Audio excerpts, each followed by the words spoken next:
Bien, bonjour à tous. Merci Denis pour cette très belle réalisation. Alors, c'est vrai que moi, je suis ravie de retrouver les congrès de réhabilitation. On voit qu'ils sont bien dans le même état d'esprit que les processus de réhabilitation, c'est-à-dire plaisir, créativité, bouillonnement d'idées, bouillonnement de pratiques. Et c'est à ça que nous invite ce 11e congrès de réhabilitation pendant ces 2 jours. J'aime bien cette définition de Saraceno, c'est des pratiques en attente ou en cours de théorisation, et c'est probablement ce qui nous attend pendant ces 2 jours, de continuer et de parfaire et de rendre encore meilleures ces pratiques de réhabilitation psychosociale. Alors on a 1h15 de séance plénière pour voir justement l'orientation des politiques de santé mentale vers la réhabilitation. Donc vous allez avoir 5 intervenants, comme vous les voyez devant vous. Je vous les donne dans l'ordre. Alors, ce qui est intéressant, c'est qu'on aura ces regards croisés des politiques, des psychiatres, des familles et des associations. Et donc, ce qui nous permettra un petit peu de faire le point là où on en est, on va dire plus d'une vingtaine d'années après, où on en est des pratiques de réhabilitation psychosociale. Alors c'est vrai, quand on voit l'amphi, quand on voit la densité de l'amphi, on se dit que finalement, ça ne doit pas marcher si mal que ça.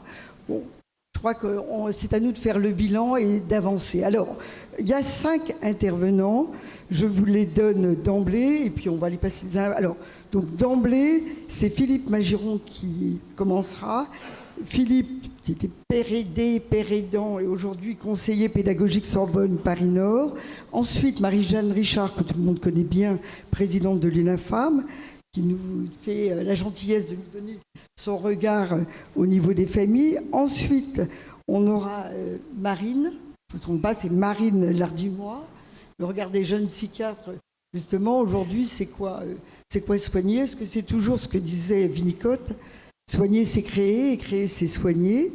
Ensuite, Franck Bellivier, on a parlé, délégué ministériel ou interministériel. En tout cas, ce qu'on va faire en sorte, c'est que la santé mentale soit, en tout cas, interministérielle, si on veut qu'elle avance. Donc, Franck Bellivier nous donnera un peu aussi son sentiment. Ça fait 3 ans, je crois. Ça fait 3 ans. 3 ans déjà, je dirais. 3 ans déjà. Et bien sûr, on terminera par Denis Leguet, président, je crois, président de Santé Mentale France, président de pas mal de choses. Alors, on commence par Philippe Lardinois. Philippe, ton regard par rapport à ces évolutions de pratique. Et moi, j'aimerais bien aussi que peut-être que tu axes les choses sur l'équipe, l'importance de l'équipe pluriprofessionnelle, ce jeu d'intelligence collective où chacun a sa place dans sa diversité, sa pluralité, mais avec une clarté des rôles et ta place, disons, quand tu l'as vécu aussi en tant que père aidant. Merci de ta réponse. Merci Rachel. En première intention, je souhaiterais chaleureusement remercier Madame Giraud-Barraud, donc la présidente du comité français pour la réhabilitation, mais aussi le président de Santé Mentale France, Denis Leguet, pour l'organisation de ce congrès Réhab. Je ne sais pas pour vous, mais en tout cas pour moi, Réhab m'a profondément manqué et je suis très heureux au bout de 4 ans de participer aujourd'hui à ce congrès Réhab qui est cher dans mon cœur parce que il défend entre professionnels de bonne volonté une orientation délibérée, choisie, d'ouvrir, j'allais dire, les précarés que Denis Leguet a nommés, c'est-à-dire de faire en sorte que les compétences, les connaissances, les savoirs, j'allais dire, des soignants et les autres savoirs puissent se rencontrer, parce qu'aujourd'hui, il n'est pas possible de penser la santé qu'entre soignants. Aujourd'hui, il n'est pas possible de penser la santé sans le savoir des premiers intéressés, à savoir les usagers, mais aussi l'entourage des usagers. Si on se prive de ce regard-là, eh bien, on s'ampute, on devient borgne et on ne peut plus comprendre la santé comme elle s'impose à nous aujourd'hui. Je remercie aussi chaleureusement le délégué ministériel, j'ai bien compris que c'était ministériel, à la santé mentale, d'être présent parce qu'aujourd'hui, la psychiatrie est en crise, l'hôpital ne va pas bien. Et je suis navré de tenir des propos authentiques, nous en avons parlé ensemble, mais je me dois de dire publiquement que la psychiatrie ne va pas bien, que pour nous, les usagers, c'est une réelle difficulté aujourd'hui de trouver des soignants qui soient disponibles pour nous accueillir. Vous le savez, l'épidémie du Covid et le confinement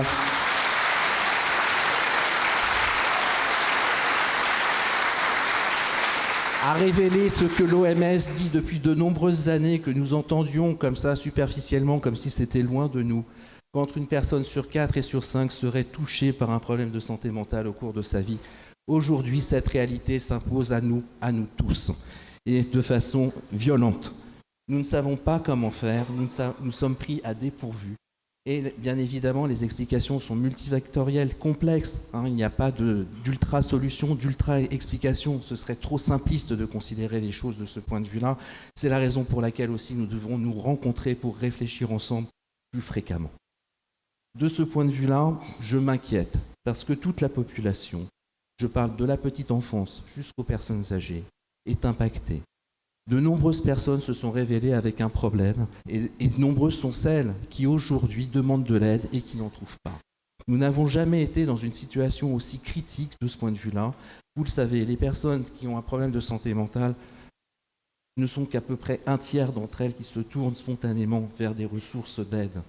Aujourd'hui, ce tiers augmente considérablement et malheureusement, de plus en plus de personnes qui demandent de l'aide n'en trouvent pas et on est incapable, dans l'incapacité de leur proposer une solution. Ce point-là est un point de santé publique considérable, important, et il est urgent de réfléchir, de trouver une solution. Nous savons qu'il y a une désaffection, un désamour des professionnels pour l'institution hospitalière.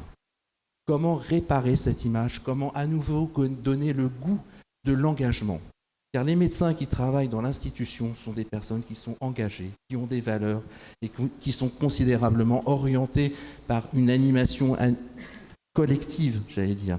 L'intérêt collectif a du sens pour ces personnes-là. Et j'en rencontre et j'en connais encore qui demeurent dans l'institution, mais malheureusement, beaucoup d'équipes, elles sont de plus en plus nombreuses, où les postes ne sont pas tous pourvus. Voilà un petit peu, le contexte dans lequel nous nous trouvons. Il est peu réjouissant. Il va falloir restaurer du sens, de l'image et des valeurs pour que, à nouveau, de jeunes professionnels viennent conquérir l'institution hospitalière pour à nouveau faire leur métier dans une démarche de bien commun. Là, aujourd'hui, la grande difficulté, c'est que je vais exagérer, là je ne vais plus être dans la nuance pour essayer de vous faire comprendre la difficulté dans laquelle on se trouve. Des parents téléphonent avec un enfant qui présente des signes, il va obtenir un rendez-vous lorsqu'il sera adolescent et finalement il sera accompagné lorsqu'il sera adulte. Vous voyez, il y a quelque chose, une distorsion, là j'exagère volontairement pour qu'on comprenne bien le sens de la temporalité. Et souvent, lorsqu'il y a une demande d'aide qui est formulée, il s'agit d'y répondre rapidement. Aujourd'hui, nous sommes dans cette incapacité-là, malheureusement. Voilà le constat que je fais aujourd'hui.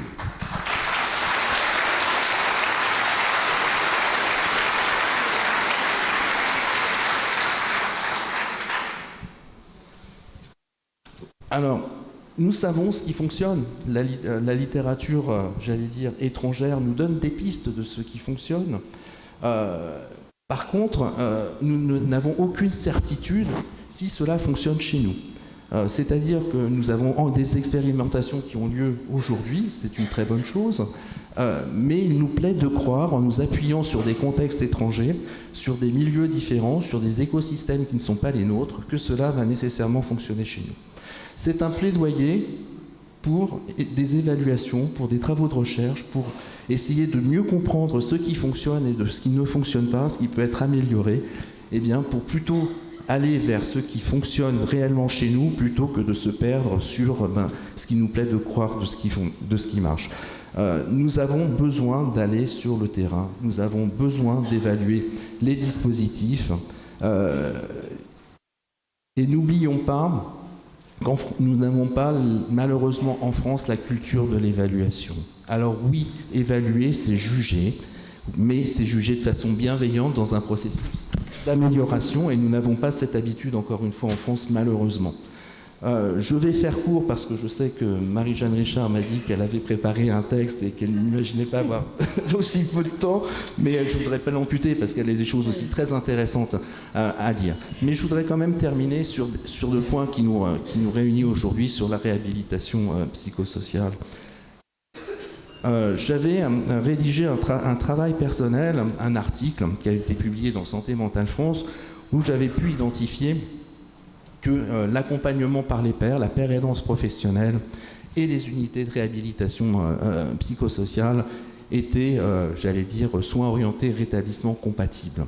Et d'ailleurs, j'avais fait cette suggestion à l'époque de parler de centres de réhabilitation lorsque ces derniers travaillent avec des pairs aidants.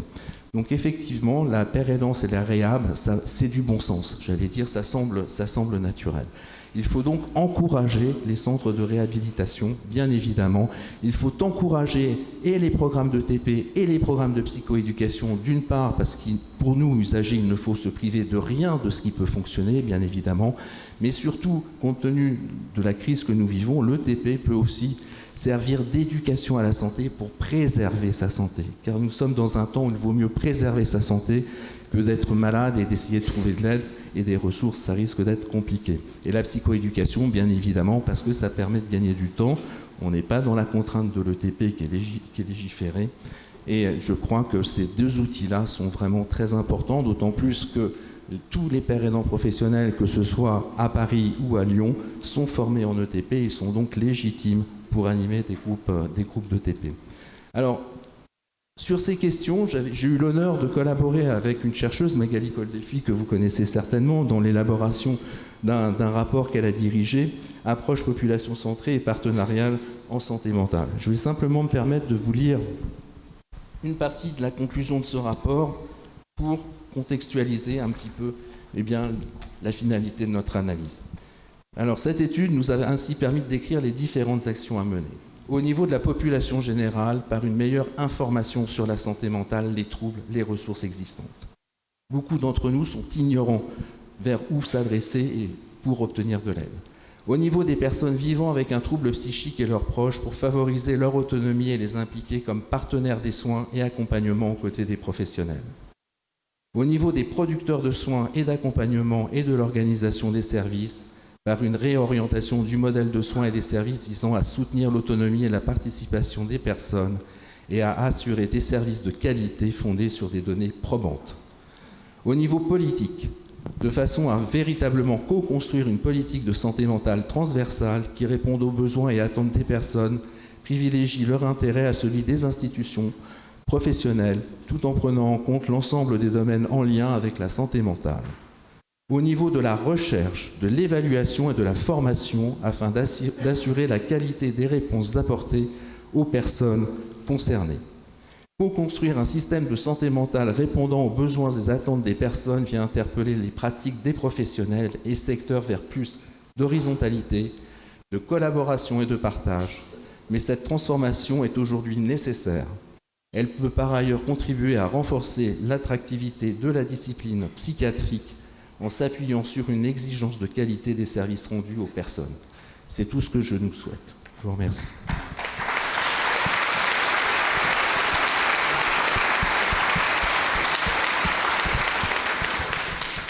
Bien, merci beaucoup Philippe. On va passer, à tour de rôle aux intervenants. Donc je leur demande de faire une dizaine de minutes. Comme ça, on va pouvoir avoir quelques questions de la salle. Moi, je trouve que ce qui est très bien, ce que tu révoques, même si on a des difficultés qui sont majeures, dont tout le monde les connaît, démographiques, budgétaires, organisationnelles, mais je trouve que ce qui est intéressant, c'est qu'on voit aussi que dans la réhabilitation, au-delà d'une technique, au-delà d'outils, c'est bien un état d'esprit, une philosophie qu'on défend quand on fait ces pratiques de soins, qui plus largement aussi au niveau de la psychiatrie. Donc, je crois que bien sûr, il faut des moyens. Je suis la première à le défendre, et vous le savez, avec mes différentes casquettes syndicales. Mais il faut aussi revenir sur la question du sens, la question de la philosophie, et bien sûr l'organisation des soins. C'est pas mon voisin qui me dira le contraire, l'organisation aussi territoriale. Je crois que c'est aussi, il faut bien, déployer tous ces volets. Oui, effectivement, j'ai vu que dans les équipes de réhab, il y avait un esprit Voilà. peut qualifier, j'allais dire, l'engagement des personnes qui font partie de ces équipes. Tout à fait, c'est tout à fait ça. Alors, Marie-Jeanne Richard, à vous la parole. Alors, moi, je voulais juste dire, c'est vrai que la réhabilitation, c'est un puissant levier, comme vient de le dire Philippe, de déstigmatisation. On vient de sortir d'une période quand même assez lourde, même si on essaye de l'oublier à grands pieds, à grande foulée. Mais le Covid aussi a renforcé la stigmatisation.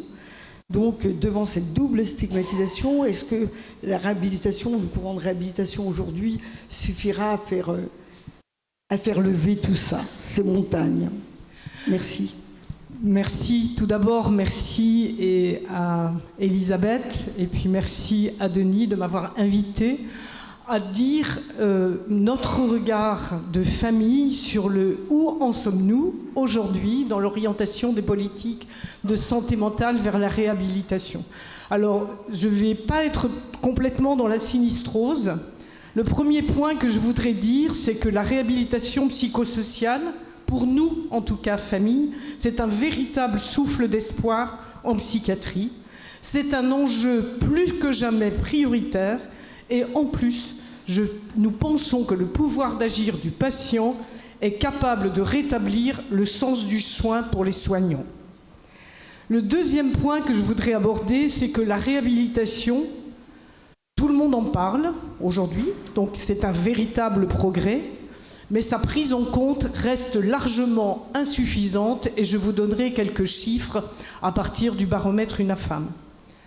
Le rétablissement, c'est un processus personnel, mais je voudrais ici, dans la salle, que tous vous soyez convaincus que dans ce rétablissement personnel, l'entourage et tout l'écosystème est un véritable soutien pour qu'il y ait ce processus de rétablissement. Alors, la RPS, effectivement, aujourd'hui, elle est inscrite dans toutes les politiques publiques. On a entendu parler des projets territoriaux de santé mentale qui en parlaient. De nombreux rapports en parlent. La feuille de route santé mentale et psychiatrie en parle. La stratégie nationale de santé, les instructions aux ARS en 2019, les travaux de l'ANAP en 2019. Je crois que les assises de la santé mentale et de la psychiatrie l'ont vraiment mis en avant. Le fonds d'innovation organisationnelle aussi. Alors pourquoi, après tout ça, on n'arrive pas encore à ce que cette réhabilitation psychosociale soit inscrite partout? Et je voudrais dire ici le regret de l'absence de la manière, en tout cas, dont on parle de la réhabilitation psychosociale et du rétablissement dans les décrets relatifs aux conditions d'implantation de l'activité en psychiatrie. Il est vraiment regrettable que dans ces décrets, on parle encore de réadaptation des personnes. Je crois qu'il faut qu'on sorte de ce vocabulaire et que l'on parle du rétablissement, de ce rétablissement personnel. On n'est pas là pour réadapter la personne. Dans ce texte, on est aussi dans le cas échéant, on propose aux patients, je vous donne quelques points qui nous choquent, et puis il y a aussi la phrase que le titulaire de l'autorisation permettra l'accès aux patients en fonction de leur situation clinique. Je crois qu'il serait temps que dans ces textes, qui sont quand même des textes qui vont asseoir les autorisations des établissements, eh bien, il soit clairement identifié que la réhabilitation psychosociale doit faire partie de ce qui est l'offre de soins et que donc les moyens sont mis en place pour pouvoir répondre à cette offre de soins. La mobilisation de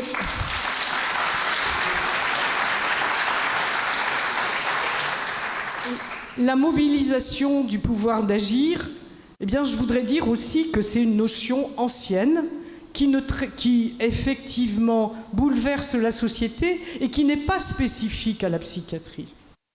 Tout citoyen souhaite bénéficier d'une maîtrise de sa vie. Alors pourquoi dans les formations, pourquoi dans les organisations, les professionnels intériorisent-ils le fait que les personnes, que c'est eux qui savent ce dont les personnes ont besoin. Alors vous inquiétez pas, hein, j'étais également professionnelle et je sais combien dans les formations on est persuadé qu'on sait et qu'on est le sachant. Donc ça veut dire aussi que tout cet espace de formation des personnes doit prendre en compte cette notion que chacun souhaite être un citoyen et que chacun souhaite avoir la maîtrise de sa vie.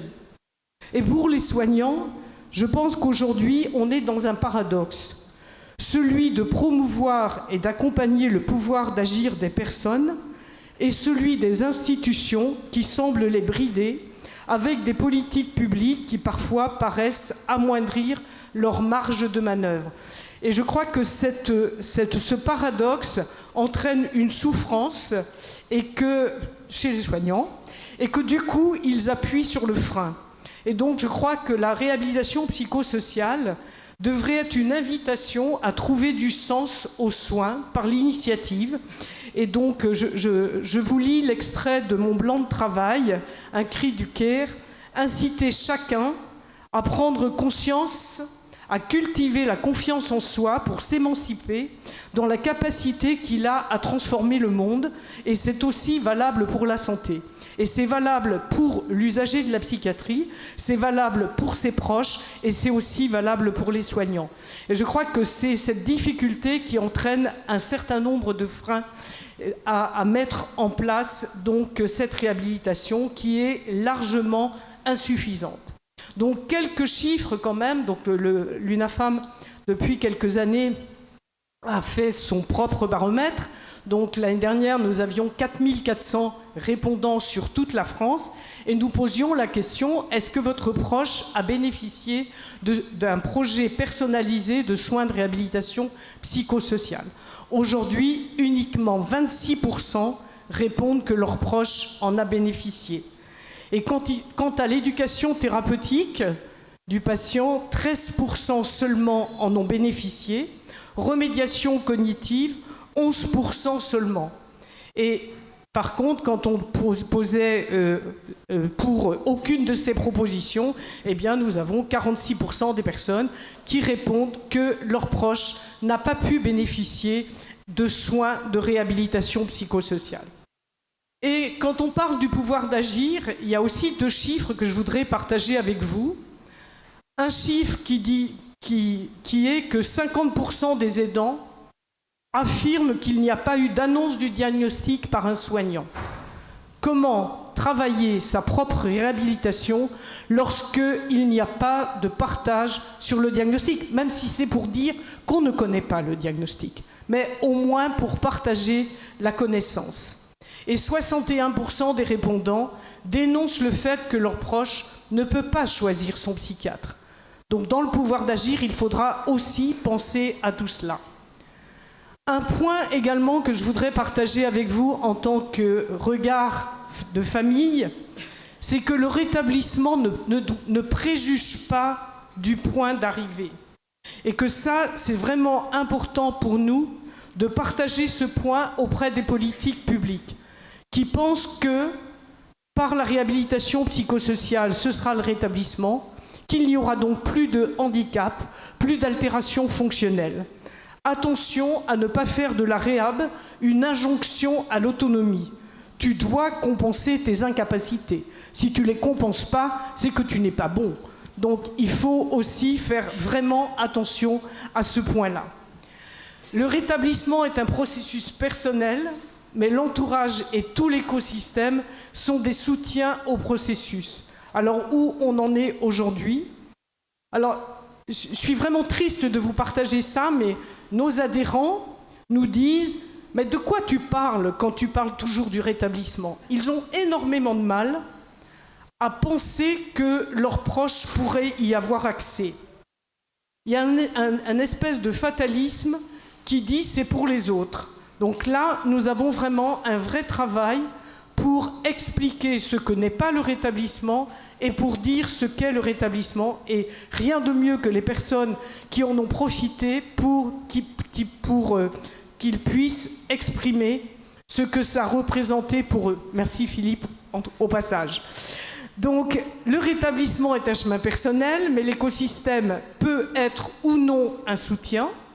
Donc, dans cet écosystème soutien, je pense qu'il ne faut pas oublier que le rétablissement passe aussi par l'inclusion sociale, maintien dans la scolarité, apprentissage d'un métier, maintien dans l'emploi et tous les accompagnements qui sont nécessaires dans le parcours de vie pour que tout cela puisse être possible. Et donc, je ne voudrais pas oublier le maintien dans le logement. Or, pour donner un exemple, un chiffre du baromètre, moins de 20% des personnes sont aujourd'hui dans l'emploi, alors que 77% déclarent que leur proche a travaillé. Donc il y a tout un travail à faire sur ce maintien dans l'emploi. On a tous vu combien ce lien social, au travers par exemple de l'emploi ou au travers finalement du bénévolat, était quelque chose de très important. Donc en ce qui concerne les familles, et j'espère que je vais tenir dans mon temps, eh bien les familles aujourd'hui, elles sont souvent en première ligne. Elles sont en première ligne dans le parcours de soins. 64% disent qu'elles ont dû signer au moins une demande d'hospitalisation sans consentement. 64%, je répète ce chiffre. Et 71% disent qu'elles ont le sentiment de ne pas être suffisamment elles-mêmes accompagnées dans ce parcours. Alors, les familles sont impactées. Je suis désolée de vous le dire. Elles sont impactées dans leur propre vie et donc seules, elles vont perdre espoir. Et si elles perdent espoir, eh bien c'est un frein pour le rétablissement de leurs proches. Alors elles perdent espoir parce qu'elles ont effectivement, elles ne sont pas très optimistes, c'est le moins qu'on puisse dire, sur la prise en charge de leurs proches dans le futur et que du coup, pour 94% d'entre elles, elles disent que la maladie de leurs proches a été une rupture dans le déroulement de leur vie et 77% disent que cela a eu un impact sur la fratrie. Donc, les aidants présents et formés, soyez persuadés que c'est un passeport vers le rétablissement. Malheureusement, dans notre baromètre, seuls 42% des aidants ont bénéficié d'un programme d'aide, donc même pas un aidant sur deux, et pourtant c'était dans le cadre des adhérents de l'UNAFAM. 83% d'entre eux ont suivi des formations UNAFAM d'hyper-éducation et 56% ont pu bénéficier d'un programme de psycho-éducation. Donc on a des marges de progrès absolument importantes, donc il n'y a pas de problème, on va tous y arriver. Réhab et déstigmatisation, c'est une seule et même urgente nécessité pour un avenir porteur d'espoir. Voilà.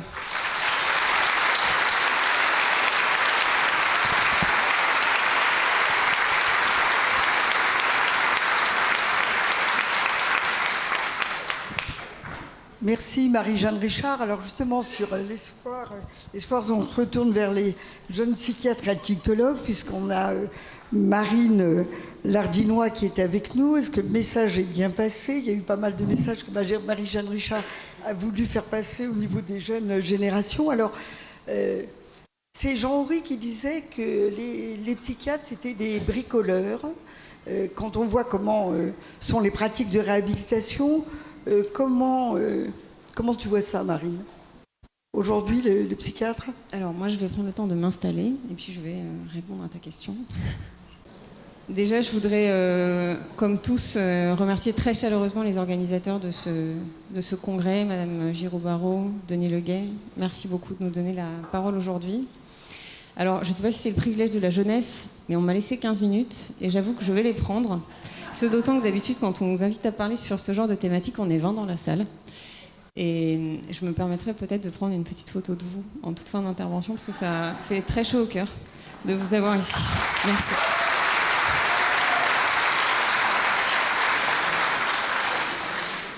Alors, je m'exprime ici avec Déborah Seban, Boris Nicole qui sont dans la salle, au nom de l'association des jeunes psychiatres et des jeunes addictologues, de son bureau, de son conseil d'administration, de ses adhérents, pour vous faire part de ce que nous voulons pour notre spécialité.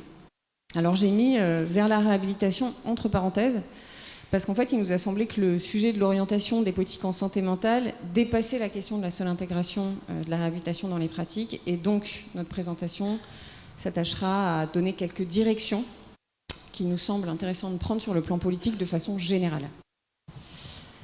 Alors, d'abord, je vais vous préciser la place de laquelle on parle en tant que jeune psychiatre en 2022, donc je vais un petit peu m'attarder sur le début de cette présentation, mais pour vous dire que, en fait, cette place, aujourd'hui, elle s'est définie aussi à la lumière des rapports des 20 dernières années sur la spécialité, sur les recommandations qui en découlent. La psychiatrie, c'est un acteur fort en santé mentale, un acteur du sanitaire. Et dire que c'est un acteur, c'est dire aussi en creux que ce n'est pas le seul acteur. Et ça impose 2-3 postulats. D'abord de définir les acteurs, donc la feuille de route santé mentale et psychiatrie l'a fait en partie. Ensuite, changer les rapports entre les acteurs. La psychiatrie ne peut pas, ne doit pas tout investir.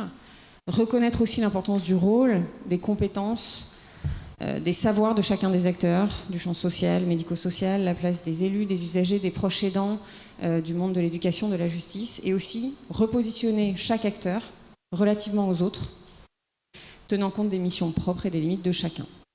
Donc du point de vue du psychiatre, ça suppose de s'interroger sur notre identité professionnelle et donc de penser nos pratiques en tant que telles et dans leur organisation.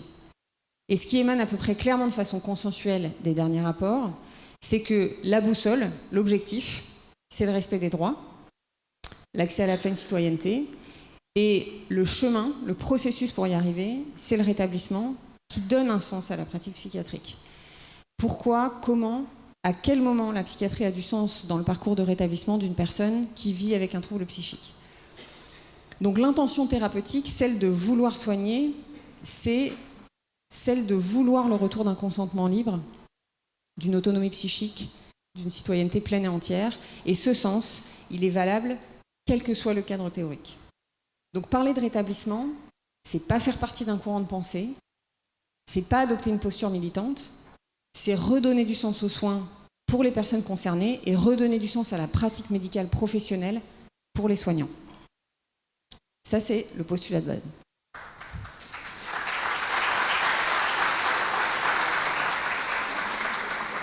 Donc dans cette perspective, il nous semble que le système dans lequel on exerce doit être transformé en profondeur et que c'est notre responsabilité à toutes et tous ici aujourd'hui de participer activement à cette transformation.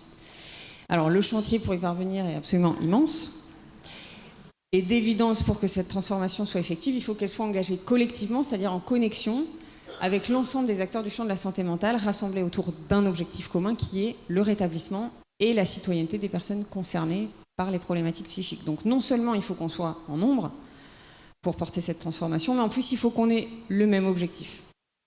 Alors pour étayer notre propos, on va s'appuyer sur les résultats de l'enquête transgénérationnelle qu'on a conjointement menée avec la NEMF, l'Association des étudiants en médecine de France, et l'AFEP, l'Association des internes en psychiatrie.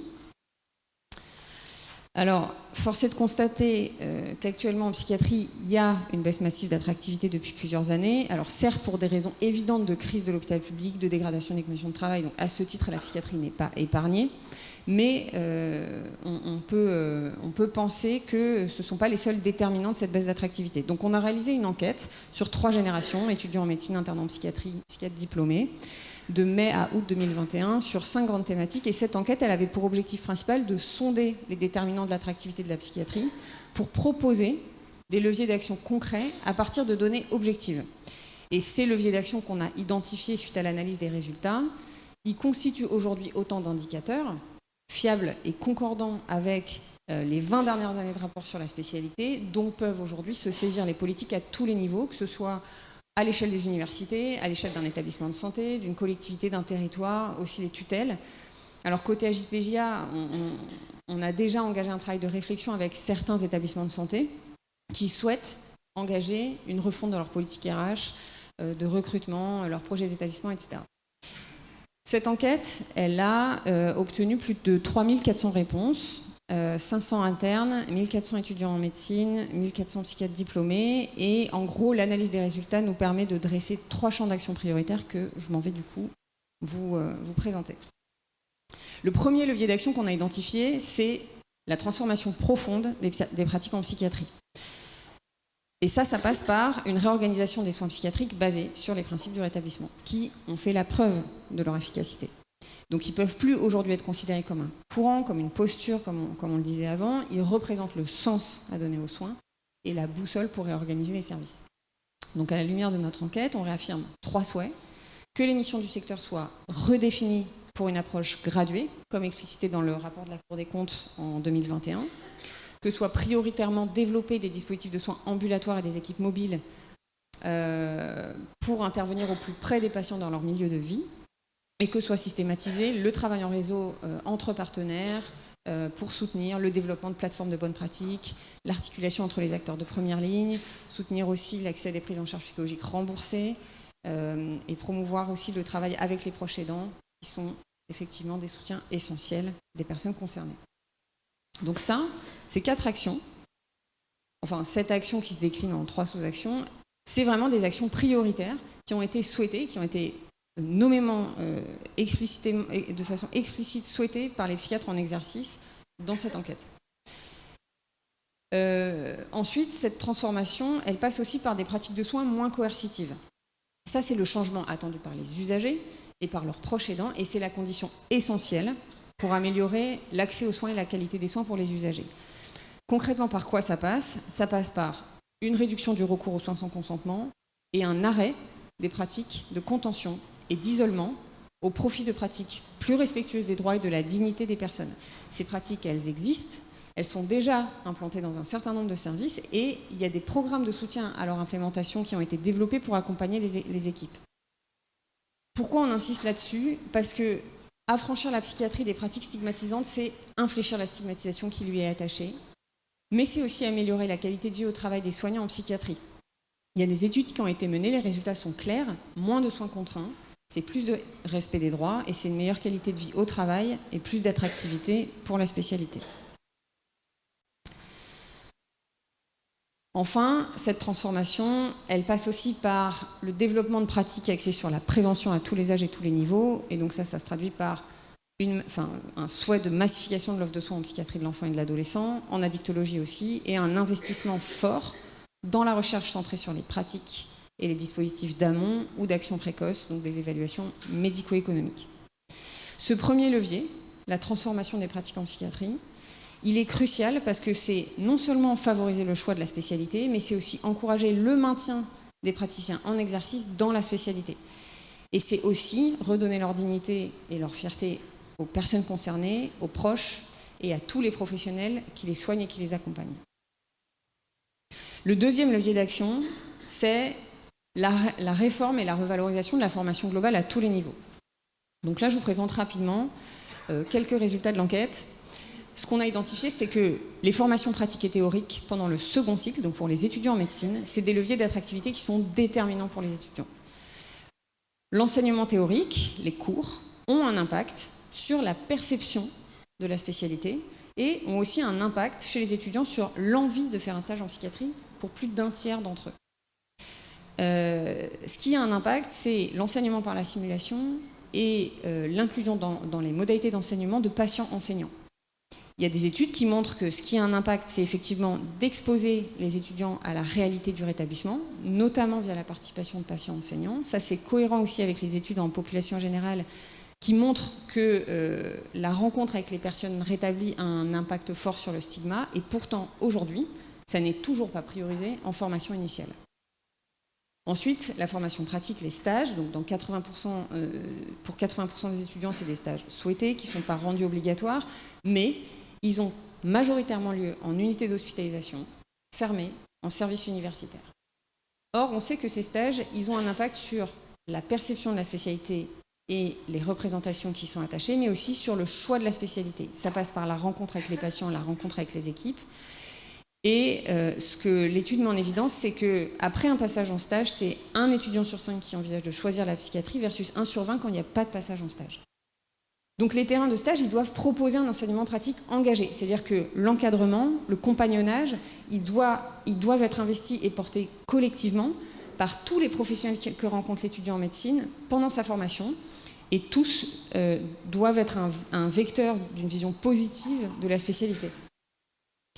Côté interne, donc ça c'est les résultats de la FEP, côté interne, la formation théorique et pratique, elle apparaît aussi comme un enjeu fort dans le maintien dans la spécialité. Pourtant, en ce qui concerne la formation théorique, c'est un interne sur 3, même un interne sur 2, si on prend les gens qui disent « je suis ni satisfait ni insatisfait », qui se déclarent insatisfaits, voire très insatisfaits de sa formation. Or, on sait que ça a un impact sur la capacité à se projeter dans l'exercice de la profession. Ce que déclarent les internes, c'est des lacunes théoriques, c'est-à-dire un manque d'enseignement en psychothérapie sur leur établissement et sur les questions éthiques, et des lacunes aussi en pratique, avec des terrains de stage qui ne sont pas diversifiés et au cours desquels il manque de supervision et de compagnonnage. Donc, ce qu'il faudrait, c'est mettre en cohérence la formation avec les perspectives attendues de l'évolution du métier, et on souhaite que l'enseignement théorique et pratique soient en accord avec les enjeux des soins orientés à l'établissement et du travail en réseau qui sont actuellement complètement absents des contenus de formation proposés pendant les 2e et 3e cycles. Quand on regarde la projection des internes dans l'exercice de leur métier, il y a 4 internes sur 10 qui disent « moi je ne suis pas certain d'être psychiatre toute ma vie ». Et ça, c'est corrélé avec la qualité perçue de leur formation pratique et théorique et avec leur qualité de vie au travail. Et quand on regarde leur projection un petit peu plus tard, en post-internat, bon, ils sont à peu près 80% à dire « je vais faire un post-internat dans le public », très peu, enfin une minorité, 10% s'installerait en libéral. Et à 10 ans, ils seraient 25% à partir en libéral, à peu près 45% à rester en public, et il y a 20% qui ne se projettent pas. Côté psychiatre diplômé, quand on regarde aussi la capacité de projection dans la spécialité, dans le milieu professionnel, on voit qu'il y a un impact de la satisfaction vis-à-vis de l'activité professionnelle, cette satisfaction ressentie. Donc l'activité professionnelle, c'est avoir une activité clinique, plus ou moins enseignement, plus ou moins recherche, plus ou moins responsabilité institutionnelle. Donc c'est 1, 2, 3 ou 4 de ces casquettes. Et une personne sur 3 se déclare insatisfaite de la répartition de cette activité professionnelle. À titre d'exemple, c'est à peu près 20% des psychiatres en exercice qui font de la recherche. Parmi ces 20%, il y en a 1 sur 2 qui n'est pas formé. Et par contre, pour les 80% qui ne font pas de recherche, parmi eux, il y a 40% qui sont formés. Donc il y a une perte massive de compétences et de ressources humaines. Quand on les interroge sur leur projection à 10 ans, il y a à peu près 4% des psychiatres en exercice qui se voient arrêter la psychiatrie. Alors on a ajusté sur l'âge, c'est-à-dire qu'on n'a pas pris des gens qui avaient plus de 55 ans, donc c'est des gens qui seraient en âge de rester psychiatre. Et puis pareil que les internes, 25% se voient partir en libéral, 30 à 35% se voient rester dans le public et une trentaine de pourcents ne sait pas. On a regardé ce qui avait aussi un impact sur cette projection et on a observé que la qualité des relations avec l'environnement de travail était aussi un déterminant fort. Notamment l'impact des relations avec l'administration et la direction. 1/3 des personnes se déclarent insatisfaites, voire très insatisfaites, et ça c'est un facteur de départ du public. Et il y a aussi l'impact des relations avec la hiérarchie médicale, c'est-à-dire que les gens qui sont en responsabilité institutionnelle, ils sont nombreux, c'est à peu près 60%, et parmi eux, la majorité disent « moi je n'ai pas de temps pour exercer ces responsabilités, je n'ai pas de formation non plus ». Donc il va être très important d'accompagner la formation à la recherche, à l'enseignement, ouvrir l'accès à des personnes formées en milieu non universitaire, c'est-à-dire rendre ces activités plus accessibles. Et il sera aussi urgent d'accompagner la prise de responsabilité institutionnelle en formant les psychiatres à coordonner les soins et à déléguer. Donc promouvoir des pratiques à la carte et une adaptation plus fine des postes en fonction des compétences et des souhaits des candidats. Voilà, ça c'est un petit résumé en fait de ce que je viens de vous dire, en gros sur la nécessité de revaloriser, de réformer la formation à tous les niveaux. Le dernier levier, c'est le travail partenarial avec les médias pour lutter contre la stigmatisation en santé mentale. Cette action, elle apparaît prioritaire pour toutes les personnes qui ont répondu à l'enquête. Les étudiants en médecine, ils considèrent que le traitement médiatique de la psychiatrie, il véhicule une image, je cite, caricaturale et superficielle de la spécialité, qui contribue à donner, je cite encore, une image dangereuse des personnes concernées. Chez les internes, le traitement médiatique est qualifié de psychophobe. Chez les praticiens diplômés, de spectaculaire, peu fouillé, stigmatisant. Nous voulons être les ambassadeurs, les ambassadrices d'une autre image de la psychiatrie. C'est pourquoi nous appelons à un travail de fond avec les journalistes pour agir concrètement sur les idées reçues sur notre profession. Ensuite, on on a interrogé, bon, vous avez vu, il y a ces 3 leviers qui se déclinent. On a interrogé les gens dans l'enquête sur, d'après vous, quels sont les freins à la mise en œuvre de ces actions. Je vous mets le nuage de mots qui est relativement explicite et qui met en évidence qu'on manquerait en psychiatrie de moyens humains et financiers, qu'il y aurait un manque de volonté politique, un manque de temps, des freins administratifs et qu'il y aurait aussi un stigma très fort relatif à la psychiatrie, aux personnes concernées également. Alors après, qu'est-ce qu'on fait? Plusieurs scénarios possibles. Une psychiatrie privée, une refonte du secteur public, promouvoir les exercices mixtes. Ce qui semble évident, c'est qu'à la lumière de l'analyse des résultats de cette enquête, il y a beaucoup de leviers d'action qui sont à la portée des professionnels du champ de la santé mentale et de la psychiatrie, et que la mise en application de ces leviers d'action peut nous permettre d'anticiper la réorganisation des soins avant l'effondrement. Et ça passe par le fait d'attirer, de fidéliser les personnes dès le plus jeune âge, 2e, 3e cycle, psychiatre en exercice, par ces différents leviers, la formation, la promotion de la qualité de vie au travail, la réorganisation des soins, etc. Alors pour conclure, et je m'arrêterai là, nous voulons réaffirmer que notre génération de psychiatres réclame une mise en mouvement de la psychiatrie et les moyens humains et financiers pour y parvenir. Nous voulons changer notre façon de concevoir le soin en psychiatrie et nous nous projetons pour les années à venir dans une psychiatrie moderne, humaniste, progressiste, courageuse et capable de remise en question. Une psychiatrie respectueuse d'un travail mené collectivement, en partenariat avec les usagers, les proches aidants, leur expertise d'expérience et tous les acteurs du champ de la psychiatrie et de la santé mentale. Une psychiatrie inscrite dans son époque et ayant toute sa place dans la société. Merci de votre attention.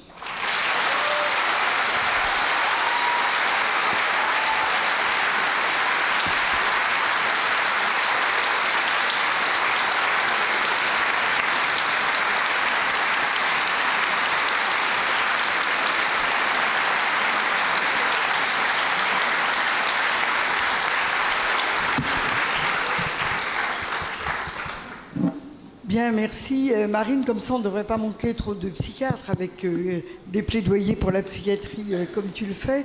Je voudrais juste dire, disons, cette année, à plusieurs reprises, il y a des gens de mon équipe qui sont dans la salle, ils confirmeront, à plusieurs reprises, des étudiants en médecine, des externes qu'on a dans le service, m'ont dit à la fin du stage, je l'ai dit à Franck Bellivier hier pour lui donner une note d'espoir, ce qu'on veut faire comme spécialité, c'est psychiatrie. Donc je crois que la psychiatrie, c'est des hommes et des femmes. Et quand les jeunes, après avoir fait un stage dans un service hospitalier, se destinent sur la psychiatrie, c'est quand même, disons, un indice qu'il ne faut pas décevoir, comme tu l'as dit très justement. Et donc justement, on va passer la parole à Franck Bellivier. Et je me disais, en repensant à notre psychiatrie, à l'avenir, moi je partage l'avis de Bernanos. L'avenir, et je pense que Denis me reconnaîtra là, on ne le subit pas, on le fait. Franck Bellivier, vous êtes d'accord avec moi ? Je vais essayer de vous répondre, en tout cas sur la question des situations subies. Il y a déjà beaucoup de choses qui ont été dites sur le fait qu'on était dans une situation en partie, en tout cas, subie. Alors tout d'abord, je voudrais remercier Elisabeth Giraud-Barrot et Denis Leguet pour l'organisation de ce colloque qui, à l'évidence, est un succès. Je suis absolument impressionné par le nombre de participants, donc félicitations pour ça. Et je suis absolument ravi d'être avec vous. Et avant de répondre à la question que m'a donnée à traiter hier soir Denis Leguet, je voudrais apporter un témoignage. Évidemment, j'avais préparé quelque chose, mais comme je suis discipliné, je vais me plier à sa demande, qui est de traiter une question que je dévoilerai plus tard. Mais avant cela, je voudrais apporter un témoignage qui me paraît extrêmement important par rapport à tout ce qui vient d'être dit, qui est d'une importance considérable. Et je crois qu'on a déjà un tableau assez complet, à la fois du bilan de la situation actuelle et des perspectives. Témoigner du fait que la voix des personnes concernées, la voix des usagers, la voix des familles, la voix de la jeune génération de psychiatres qui va prendre la relève et pour qui, si politique publique et si réforme il y a, nous faisons, c'est eux qui vont les porter. Eh bien cette voix, si on regarde l'évolution de ces dernières années, porte beaucoup plus Et je souhaite vous encourager à continuer à porter ces messages haut et fort. Après, il y a des éléments très concrets, il y a des contributions très concrètes, et vous les avez présentées aujourd'hui, qui sont également extrêmement importantes. Je pense au baromètre des familles, qui a été un choc d'une certaine manière, hein, par les chiffres qu'ils ont révélés, et l'enquête sur les attentes de la jeune génération, qui explicite des choses très concrètes, très précises en termes de projection, et qui, l'ensemble de ces témoignages, de ces voix portées par les personnes concernées, par les familles, par la jeune génération, sont aujourd'hui des éléments très importants pour guider la fabrique des politiques publiques. Donc, encore des données et encore des rappels à l'ordre. Je pense que le moment est assez propice pour faire entendre votre voix. Alors, Denis Leguet m'a demandé hier soir de traiter la question suivante: pourquoi ça n'avance pas plus vite? Alors,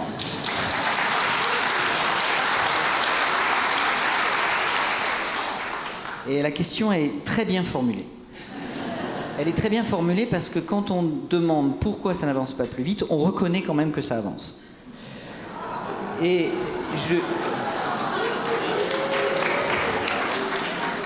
il est incontestable, me semble-t-il en tout cas, qu'on peut essayer de convoquer un peu d'optimisme pour l'avenir dans ce qui s'est passé ces dernières années en termes de mobilisation et en termes d'avancement d'un certain nombre de chantiers importants. Mais Denis a raison dans la formulation de sa question, parce qu'il y a une autre partie dans la formulation de sa question. C'est bien l'urgence à agir qui la sous-tend, et l'impression que même si les choses avancent, on a deux trains de retard, et on n'est pas au rendez-vous des attentes, en particulier dans un contexte avec des indicateurs très préoccupants, en tout cas dans certains endroits du territoire, d'une offre de soins qui est sur le point de décrocher. Et nous sommes en effet aujourd'hui dans un contexte très particulier. Je ne vais pas revenir dans le détail. Nous sommes en effet aujourd'hui dans une situation très paradoxale où à la fois le recensement des difficultés est très clair, les difficultés sont immenses, les perspectives dans certains territoires sont sombres, et en même temps on n'a jamais eu une telle mobilisation, en tout cas la santé mentale et la psychiatrie aussi haut dans les priorités politiques, et on n'a pas eu d'investissement aussi important que ces dernières années. On a fait le calcul à l'occasion des assises. C'est environ 1,4 milliard d'euros qui ont été investis en faveur de la santé mentale et de la psychiatrie depuis le démarrage de la feuille de route, et les assises ont programmé pour les 4 à 5 années qui viennent 1,9 milliard d'euros. Donc les choses bougent, mais elles ne bougent à l'évidence pas assez vite, et on n'arrive pas à compenser les difficultés rencontrées dans certains territoires qui, pour certains d'entre eux, donc, sont proches de la rupture. Alors, je vais organiser mon propos pour tenter de répondre à cette question. Je vais traiter 2 points sur cette difficulté à être à l'heure et pour essayer de compenser ce retard. Donc je vais vous proposer une analyse de ce retard, justement. Et puis ensuite, ça a été dit par Marine Lardinois, puisqu'il y a une interpellation récurrente sur le manque de portage politique, ou en tout cas le manque supposé de portage politique, sur lequel je souhaiterais revenir, qui me paraît être un argument un peu fatigué, puisque on peut voir cet enjeu du portage politique des politiques de santé mentale et de psychiatrie en réalité comme une question circulaire. Et puis je consacrerai la dernière partie de ma présentation aux raisons que nous avons aujourd'hui d'espérer que cela avance plus vite. Alors sur le retard, d'abord le retard d'investissement financier dans le champ de la santé mentale et de la psychiatrie a été reconnu, et l'état des lieux qui a été produit au moment des assises a permis, et le président de la République lui-même l'a reconnu, qu'il y avait dans ce système de santé mentale un retard d'investissement qui avait été accumulé au fil des années. Et donc, c'est aussi ça qui préside aux engagements qui ont été pris. Et nous aurons un rendez-vous en septembre, probablement, de l'anniversaire des 1 an de ces assises. Ensuite, au début de mon exercice de délégué, j'ai été assez tôt frappé par une phrase de Marie-Jeanne Richard qui disait « 40 ans de rapport en psychiatrie et rien ne bouge ». Et je la cite entre guillemets. Et il faut revenir sur l'analyse de cette situation où des rapports se sont accumulés et où effectivement on constate que, en tout cas pendant longtemps, les choses n'ont pas bougé. Et donc ces rapports étaient unanimes pour décrire un système de soins et d'accompagnement des malades mentaux comme en perdition. Ces rapports ont produit une floraison de propositions et de remèdes, mais ces rapports sont aussi restés assez discrets sur les méthodes qu'il convient de mettre en œuvre pour conduire les réformes nécessaires.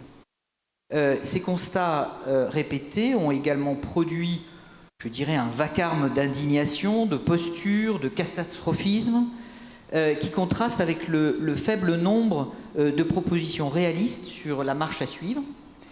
Et l'urgence à agir se manifeste depuis tant d'années, sans que et ça a plutôt conduit à un certain immobilisme. Et j'ai trouvé là une forme de paradoxe. On a constaté pendant toutes ces années une relative opposition aux propositions de changement et après la publication de différents plans, et ça a contribué d'ailleurs à cet immobilisme. La publication de la feuille de route de 2018 et la création de la délégation n'ont pas fait exception à la règle, et très tôt, ces deux initiatives ont trouvé leurs détracteurs. Donc les voix s'élèvent contre des réformes indispensables. Alors là aussi, je pense que dans ce domaine-là, les choses ont considérablement évolué en quelques années. Celle du mode de financement, des organisations territoriales, des organisations, le rôle central que devraient jouer les patients et les familles pour guider les politiques publiques plus respectueuses de leurs droits n'est toujours pas effectif. Les évidences scientifiques qui doivent également guider les politiques publiques sont pas toujours suivies, ou en tout cas parfois invalidées au motif d'une bien étrange exception française.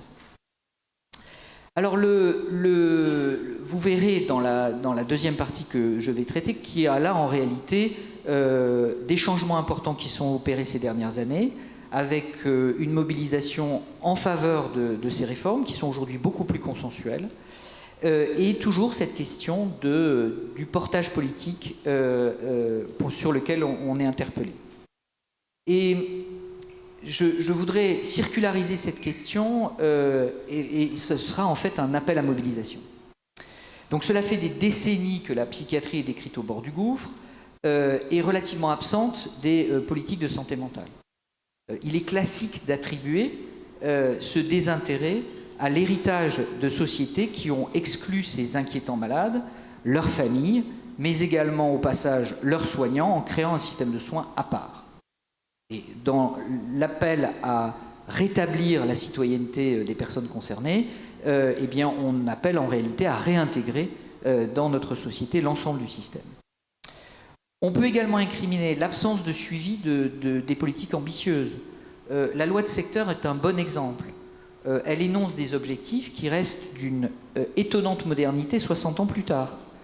Repérer les troubles précocement, éviter les hospitalisations, diversifier les modes de prise en charge, assurer la continuité du projet de soins, favoriser la réinsertion et la réhabilitation des patients, déstigmatisation et prise en charge des patients dans la communauté. Je pourrais citer ces termes-là entre guillemets. La réalité de terrain indique que ce projet s'est égaré et il convient de développer des efforts pour remettre ce projet ambitieux sur son chemin, et ce n'est pas du tout incompatible avec ce dont on parle aujourd'hui, qui est l'intégration des stratégies orientées rétablissement dans l'ensemble des territoires. Il faut ajouter, à cela s'ajoute ces dernières années, ces 15 dernières années, un facteur qui m'est cher, qui est le règne de la gestion comptable des établissements de santé pour assainir leur situation financière, et qui a fait porter les contraintes finalement sur l'unité de production des établissements de santé, à savoir les soignants. Et ceci a également amené cette priorité donnée aux équilibres financiers. Ça a aussi contribué à mettre le projecteur sur le secteur sanitaire au détriment des autres composantes de la prise en charge du parcours, que sont la prévention, les politiques d'inclusion sociale. Et je pense que là, il y a un point à corriger.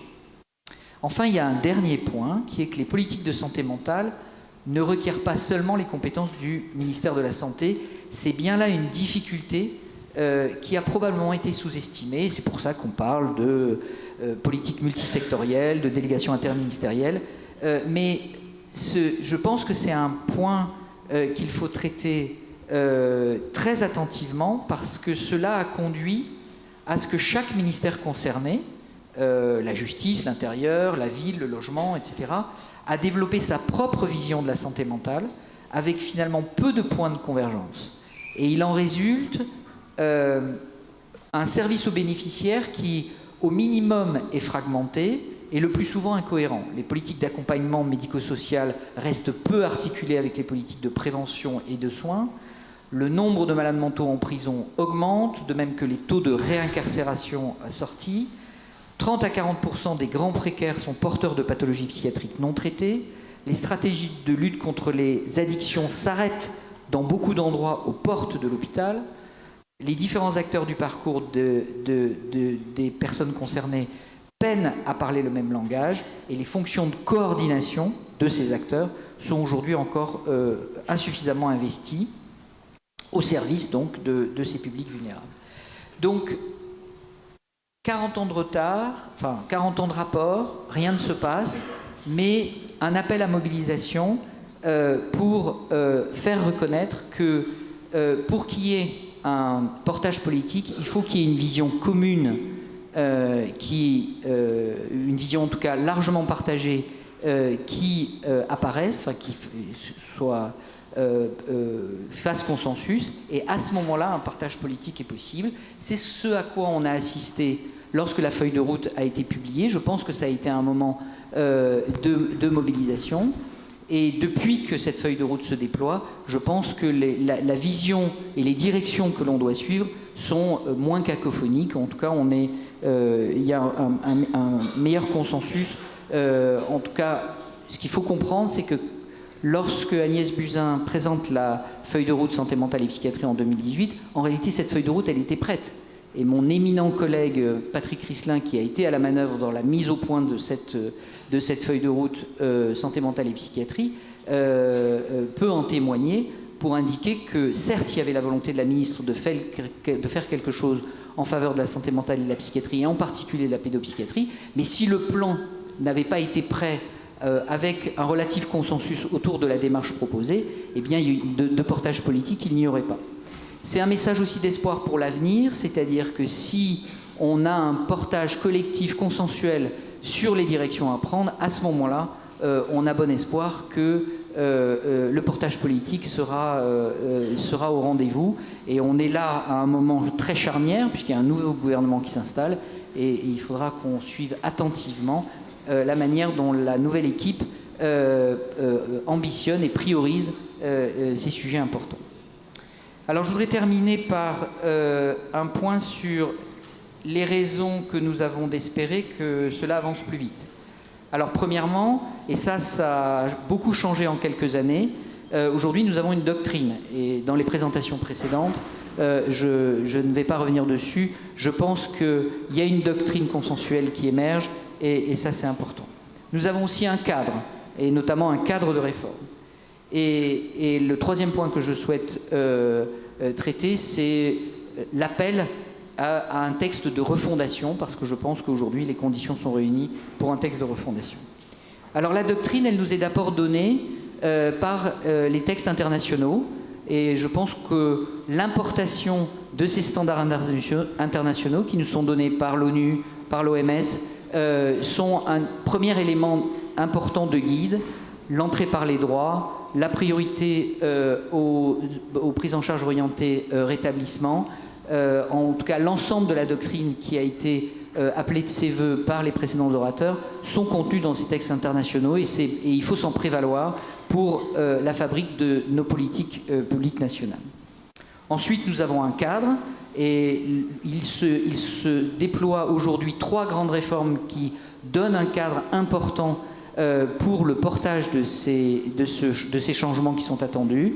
La réforme du mode de financement qui est un levier pour accompagner et soutenir ce changement, la réforme des autorisations et la réforme des organisations territoriales qui sont 3 nouveaux outils à la main des ARS pour accompagner et soutenir les innovations et le changement.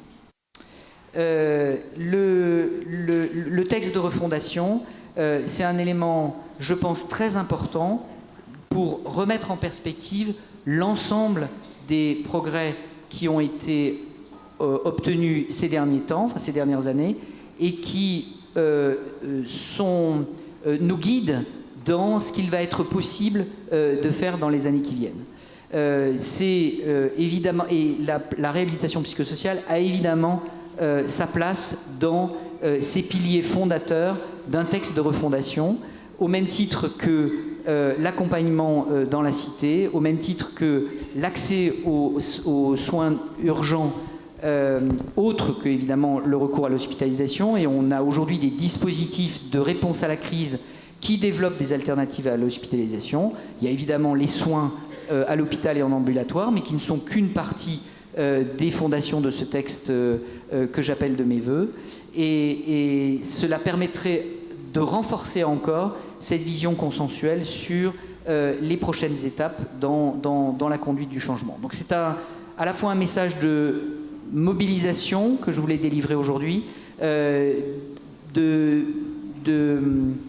d'engagement, au sens où je suis assez optimiste si une vision consensuelle est portée par les acteurs, par les patients, par les familles, que le portage politique sera au rendez-vous. Et donc voilà les 2 aspects des messages que je voulais délivrer aujourd'hui, avec évidemment encore quelques temps à attendre avant de savoir exactement quelle sera la prochaine organisation souhaitée par le prochain gouvernement. Je vous remercie de votre attention. Ok, merci.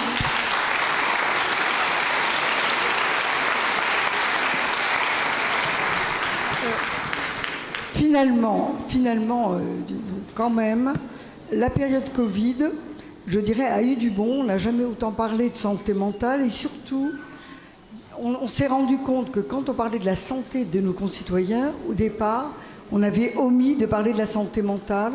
Donc, finalement, il y a eu un projecteur sur la santé mentale et je dirais notamment des collectivités territoriales qui ont décidé aussi de s'approprier ce thème de la santé mentale, en quoi ils peuvent aussi avancer sur la prévention, l'accessibilité des soins. Je vous ferai une annonce en fin de table ronde. Je vais passer d'abord la parole à Denis Leguet, président Santé Mentale France. Denis, quand je vois 11e congrès de réhabilitation, aujourd'hui 1500 personnes présentes, on parle du pouvoir d'agir des soignants. Moi, je pensais à notre pouvoir à nous. C'est Hannah Arendt qui disait « Le pouvoir existe quand les hommes se rassemblent et le pouvoir disparaît quand ils se dispersent. » Aujourd'hui, les hommes sont bien rassemblés, alors le pouvoir existe. Merci Rachel. Alors oui, le pouvoir existe. C'était aussi l'un des buts de cette proposition de congrès de Réhab et de Santé Mentale France sur ce thème, c'était aussi de pouvoir, en quelque sorte, signifier qu'il y a quand même beaucoup de monde qui est mobilisé pour une transformation des pratiques, en particulier une mise en œuvre des pratiques orientées rétablissement comme socle à la modernisation, au fond, de notre appareil de soins et aussi de nos pratiques. Mais je voudrais commencer quand même, parce que je trouve que ça n'a pas été beaucoup abordé, sur l'état catastrophique de la psychiatrie aujourd'hui. Alors, je sais qu'en disant ça, je vais un peu refroidir l'atmosphère, mais comme je vois que vous êtes quand même chaud bouillant, je pense que ça ne va pas aller très loin. Bon, mais l'état est vraiment... l'état est vraiment catastrophique dans toutes les régions. Et maintenant, les grands centres urbains ne sont pas épargnés. Et il y a vraiment quelque chose à faire. Je ne sais pas quoi. La situation, elle est effectivement multifactorielle. Donc, il faut traiter les points les uns après les autres. Mais en tout cas, il y a réellement, on va dire, un plan hors sec à mettre en œuvre pour que la psychiatrie se redote de moyens. Et pour cela, on le sait, il faut qu'elle se redote de sens et il faut qu'elle se redote d'un horizon. Je ne vais pas parler longtemps parce que vous avez dans vos pochettes donc, le manifeste que Santé Mentale France a écrit il y a quelques mois et qui nous paraît être au moins une pierre à l'édifice, pas forcément l'alpha et l'oméga de ce qu'il faudrait faire en psychiatrie aujourd'hui, mais une pierre à l'édifice pour pouvoir pousser plus loin. Alors, la question qui était posée, que je posais à Franck, et qui était pourquoi ça n'avance pas plus vite, ça a quand même avancé. D'ailleurs, Marie-Jeanne dit 40 ans de rapport, 40 ans de pas grand-chose, mais pas tout à fait quand même. C'est vrai qu'il y a une prise de conscience, il y a aussi un certain consensus autour de la question de la réhabilitation psychosociale. C'est devenu un moyen. Ce n'est plus une alternative thérapeutique, c'est une thérapeutique standard qui doit être proposée à toutes les personnes qui pourraient en relever. Et donc, il faut vraiment qu'on prenne conscience qu'est en train d'émerger, au fond, toute une série qui se combinent harmonieusement de pratiques qui vont dans le sens d'une modernisation de la psychiatrie, d'une modification des rapports entre les usagers, les personnes concernées, les familles et les professionnels, qui va changer profondément les choses. Alors, si j'ai parlé au début de la question des moyens de la psychiatrie, c'est parce qu'il y a quand même un danger qui est qu'on a le sentiment qu'il y a une sorte de course de vitesse aujourd'hui entre des forces qui sont des forces de découragement, de démission, de défaitisme, qui font peser une hypothèque quand même très lourde sur nos capacités d'aujourd'hui à transformer la situation. Et donc, cette course de vitesse, il faut qu'on la gagne.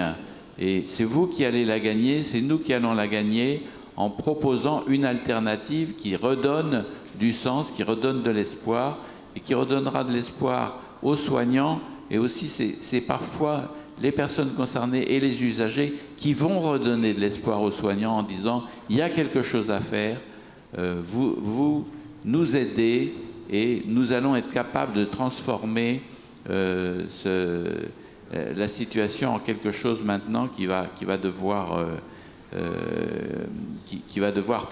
porter l'avenir et qui doit se ressentir comme portant l'avenir. » Alors, 2 ou 3 petites notations quand même sur les obstacles.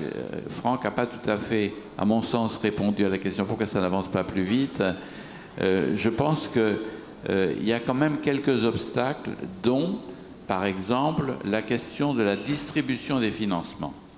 Je suis de ceux qui pensent que le fait que les politiques d'inclusion, les politiques sociales soient portées par les collectivités territoriales, soient portées par les conseils départementaux, lui font peser une fragilité sur la constitution des projets. Et si on pouvait finalement donner des attributions claires et qui soient centrées sur la notion de parcours aux collectivités territoriales versus l'État versus l'ARS, eh bien, il y aurait beaucoup plus de facilité à concevoir et à conduire des projets qui pourraient permettre de constituer des parcours. Donc ça, c'est quand même un point, il me semble, qui est tout à fait important et qu'on sous-estime, parce que c'est un état de fait qui ralentit, qui entrave, et dès lors que les différents décideurs ne sont pas d'accord sur tel ou tel point, le sujet peut rester complètement encalminé, et ce n'est pas une bonne chose. Et je crois que ça, s'il y a un nouveau gouvernement qui s'attache finalement à l'efficience de ces politiques publiques, eh bien, ce serait une bonne chose. Il y a dans le paysage réglementaire des commissions de coordination des politiques publiques, mais je ne sais pas si elles sont réellement, on va dire, incitative, productive et portée par l'exigence d'efficacité. Il y a un deuxième point peut-être quand même, c'est une question de culture. La culture sanitaire n'est pas la culture médico-sociale et il faudrait qu'il y ait, et c'était une des propositions de notre manifeste, la mise en place de savoirs expérientiels et la mise en place de formations croisées, que les deux mondes se connaissent et qu'on finisse par réaliser qu'on travaille pour la même personne, certes peut-être à des moments différents, mais en tout cas dans des parcours qui ont une cohérence et qui ont une continuité sur lesquels tout le monde est d'accord. Il y a une question de formation aussi, je crois que, mais qui va un peu avec ce que je viens de dire. La formation, on va dire, des médecins en général, et je ne parle pas simplement de la psychiatrie, parce que je crois que c'est la même chose avec les chirurgiens, avec la médecine physique et de réadaptation, avec les pneumologues, avec les cardiologues, etc. Je crois que c'est un petit peu la même chose. Il faut qu'il y ait un statut revalorisé de toute la dimension de la réhabilitation au sens large, parce que le thème de la réhabilitation, il ne s'applique pas au fond qu'à la psychiatrie, et je pense que ça pourrait aussi être un mouvement de fond qui pourrait faire changer la médecine française, qui est trop basée sur le curatif, pas assez sur le préventif, et pas assez ensuite sur la réhabilitation. Et puis, enfin, je voulais dire que j'étais d'accord avec Marie-Jeanne quand elle disait qu'il ne faut pas que le parcours de rétablissement fonctionne comme une injonction.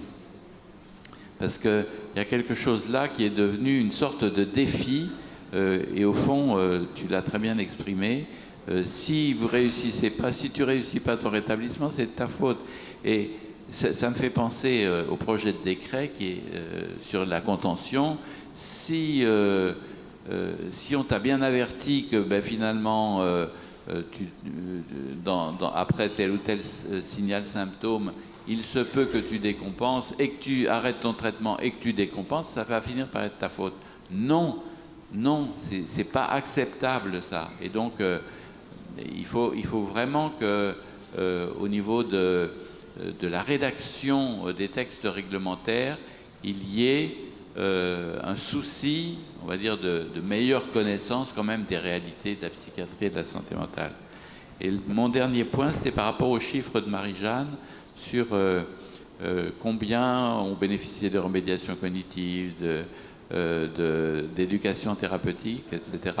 Il y a eu une enquête il y a 10 ans, j'y ai participé, Rachel aussi, j'en suis sûr, qui a suivi 3000 personnes vivant avec des troubles schizophréniques. Et quand on faisait justement les statistiques pour savoir qui a bénéficié de quoi, la remédiation cognitive, elle était à 2%. Aujourd'hui, elle est à 11%. Bon, alors c'est quand même pas le bout du monde, mais c'est quand même un message d'espoir. Voilà, je vous remercie. Oui, merci.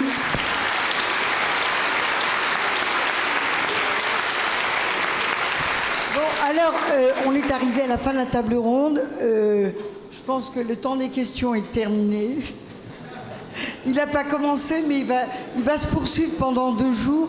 Merci à tous les intervenants. Je voulais juste dire une chose. Les déterminants socio-économiques concernant la santé mentale sont pour 70%, n'ont rien à voir avec la maladie, mais ont à voir avec l'architecture, l'urbanisme, la nature. Et là, je voulais dire à Marine, justement, c'est important de travailler au niveau de la formation sur l'interdisciplinarité. Tu ne l'as pas évoqué aussi.